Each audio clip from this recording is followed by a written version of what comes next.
So, guys, it is Tuesday. I think it's Tuesday. I'm pretty sure it's Tuesday, though it just seems like it's been nothing but football, football, football, and I love this time of year. And the Miami Dolphins, man, they pulled one out of the hat over the weekend, and I couldn't think of anybody better to talk about it than Lisa Johnson from Our Turf Football. She covers the Dolphins, ourturffb.com. And, Lisa, thanks for taking a few minutes out and joining us. Oh, I appreciate you having me, Joe. Now, first of all, tell the watchers here, the listeners, the viewers, tell us exactly Our Turf Football, because the content on this website is amazing. Talk to us a little bit about what that is. Basically, we created our own media, digital, all women's football media about 7 years ago. 5 of us got together, just love talking football, breaking our teams down. So we just got together and, everything's going digital media now. So we're just like, let's interact with some fans and get going. So we, got together, and originally it was called NFL Female, but since we incorporated and made it an LLC media company, of course we couldn't use the NFL name or we'd have to pay millions of dollars. Yep. So we came up with Our Turf Football, and basically we have 32 team reporters that you just, go to these games, report, write articles. And it's been fantastic. The NFL community has, embraced us, and, we're getting bigger and better every year. I love the content is really amazing. ourturffb.com for those of you just joining us. Make sure that you check it out. And before we get to the Dolphins, Lisa, I want to ask your thoughts on a couple of things. Number one, last night, is it Sure. me, or does every time Jason Witten talk, I get more confused about what's going on in the game? I did the same thing, and I was reading everything.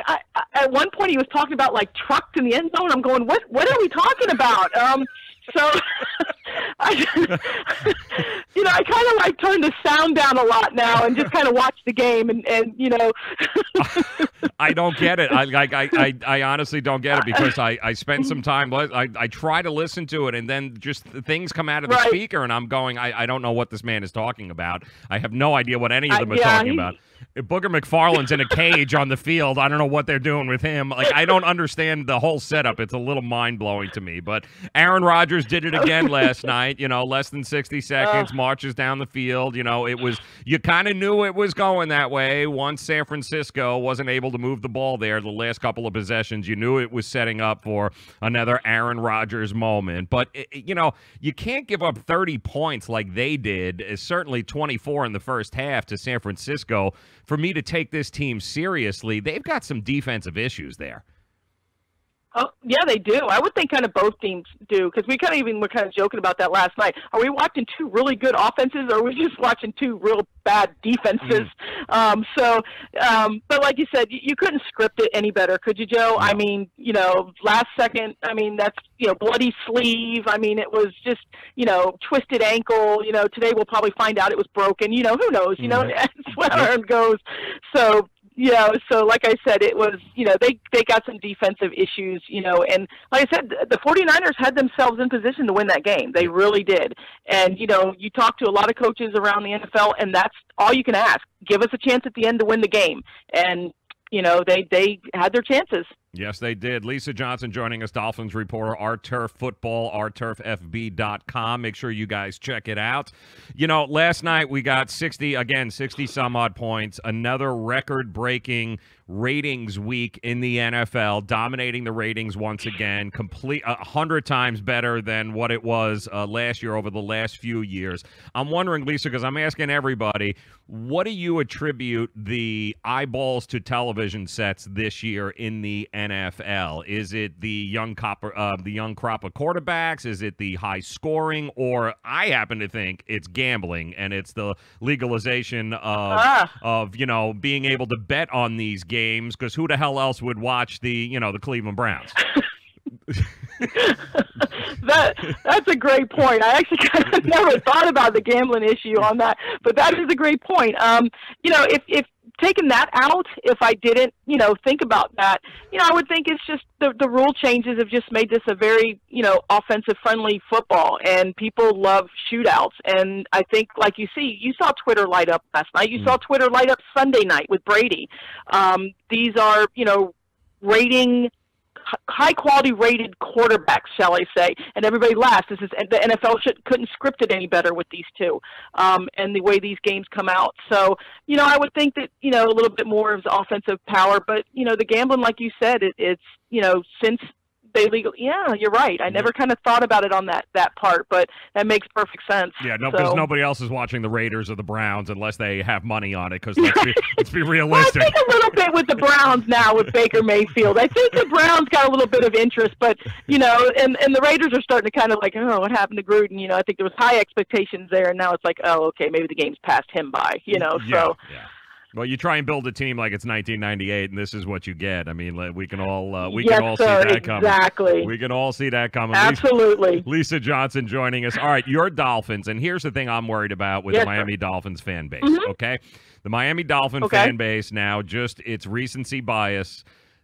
There are those on Twitter, and you're seeing it, Lisa, that are buying into the Brock Osweiler experiment here. I am so fearful that we're going to go backwards, and they're going to be looking for bridges right now, and they're going to be jumping off it in another week, and I'm worried. He was a great backup situation last week, but can you win extended periods of time with Brock Osweiler, a quarterback? Can this team do that? Well, I think if you play the way we all played, you can, because when you have perfect execution on every play, the way we almost did. I mean, our line left that pocket clean, and honestly, and I'll say it, Tannehill would have won that game for us too if we had that pocket clean for him. I mean, to me, Osweiler and Tannehill are the same guy. They're the same type of guy. They're going to give you what they give you, and Gase works around that. I mean, when Joanna James and Laramie Tunzel made the difference in that game. We got a run game going. We passed a lot to the flats with those bubble screens, and Frank got going. We went over 100 yards with Frank. Kenyon does what Kenyon does. He loves to utilize him as his little scat back, as his little, he can go out and catch passes. He can, run the rock. So I think what we saw Sunday was Gase's offense run with proper execution. Perimeter blocking was excellent. I mean, everybody got down the field. Nick O'Leary, Jack Nicholson's grandson, got involved. I mean, he's coming along. He looks like he's a nice little find for Gase's offense. So, I mean, everything just worked right. Everything clicked. If you do that every week, I don't care who's quarterback, they're going to win, either whether it's Tannehill or Osweiler. And Gase is sticking with Tannehill. I can tell everybody right now. I mean, he's not going to – he answered the question before the guys even asked yesterday. I mean, when he's healthy, he'll be back. He'll be back. Can we win with Brock consistently? You talk to people in Houston, and they'll be like, hell no. Right, exactly. Yep. So, I mean, because Brock can make that mistake in critical times, according to a lot of them. So, I don't know. I got a lot of Brock just looked the part better than Tannehill. Joe, how do you look the part better than Tannehill? I mean, I kind of was just like trying to kind of get in discussions about that with some fans, and it's hard to, like you said, either you love Tannehill or you hate him. There doesn't seem to be too many people in between. It's you either kind of try to have a nice discussion with people, or they just plow you, and it's like, okay, have a nice day. There's not a lot of discrepancy when you throw a 4-yard out. There's not a lot of discrepancy. You can look the same. Everyone looks the part when you throw 3-yard passes. So it's not hard to do. But to your point, if that offensive line can get cohesive and they can continue to give, I don't care who's back there, you or me back there, if you give them enough time, I think what we learned is that there are enough weapons on this Miami Dolphins team that they can do some damage. So I know there was a lot of talk earlier last couple of weeks about we don't have any weapons and Devontae Parker's got to go. He's useless. But I do think there are enough weapons on this team if you give the quarterback, whoever it is, enough time to be able to get the ball in their hands.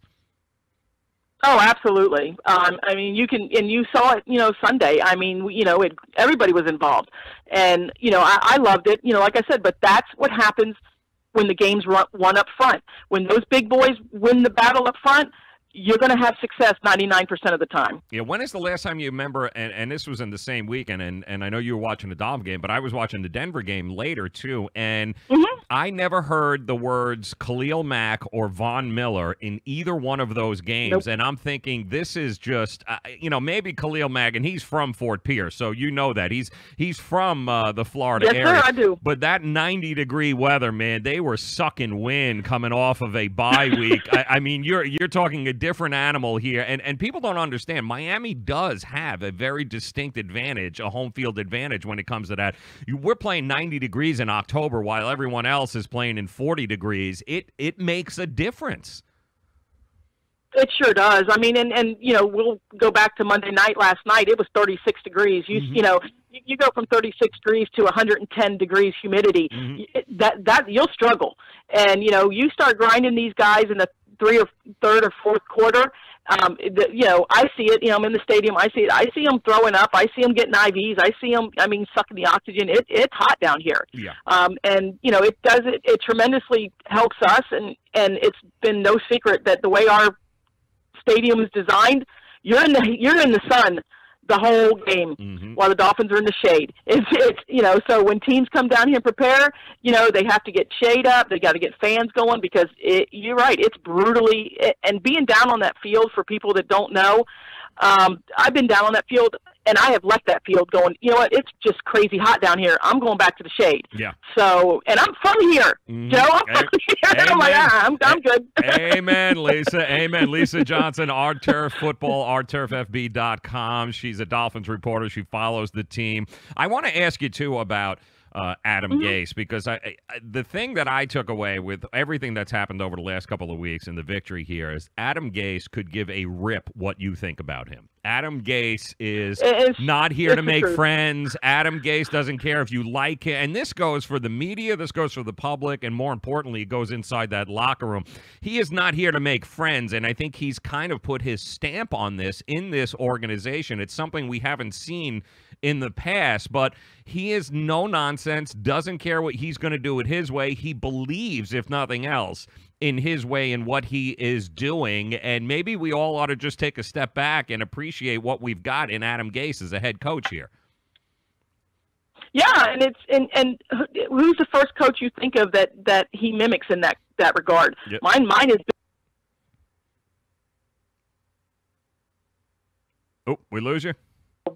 Discuss his call on that 4th and 1, or what Brady was doing. He I always laugh because it looks like Gase would rather have a root canal than stand in front of the media, because he just and like I said yesterday, he was answering questions before the guys were even asking. I mean, he pretty much knows what they're going to ask, and he does. He has that no nonsense look. He could care less. I questioned why we kept 4 quarterbacks on the roster. That was just always me. I mean, that's just my personal opinion. I just think that, when we started having some injuries, we could have used those spots other places. He flat out said during a press conference once when we were in there, and he's like, because I want to. I was like, okay. Yep. Because I want to. And right then, I'm like, okay, coach, because I want to. That was his answer. And that's good enough. And if he keeps winning games like he's winning here, then, people will just learn to pipe down. All right, let Adam Gase be Adam Gase. Now, the schedule moving forward here, it shapes up pretty good for the Dolphins. It seems like they're getting a little healthier. So the next couple of weeks, what do you want to see from this team as moving forward?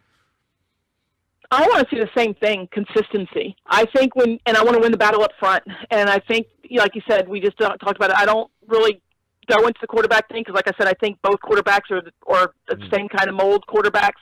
As long as this line can keep that pocket clean, and I just want to see consistency, perimeter blocking, everybody doing their jobs, and like I said, every Sunday now, these are battles. I mean, the NFL shaped out that way. It's just any team can win on a Sunday. It's just, which team's going to show up. And it's always a joke here, which Dolphin team's going to going to show up. And it's always funny is because I've been following this team and doing this for 35 years with them. And people always laugh at me, but I can tell you, when I see the body language of these guys, when they come out on the field and on the field, I can almost tell you, I just get this feeling, well, okay, today's going to be a good day.